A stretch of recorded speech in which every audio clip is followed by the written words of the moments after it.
ته په دې خبره باندې ځان پوهه که چې یوازینی کس چې ستا په کامیابۍ باندې خوشحالیږي او تا سره حسد او کینه نه کوي هغه ستا مور او پلار دی.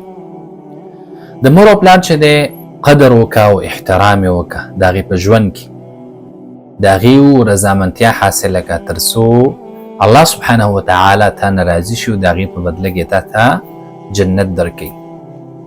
او د الله سبحانه وتعالی رضامندتیا چې دا د هر یو شي نه لویه ده. ورضوان الله اکبر. رسول الله صلی الله علیه وسلم فرمایي د الله سبحانه وتعالی رضامندتیا چې ده دا د مور او پلار په رضامندتیا کې ده.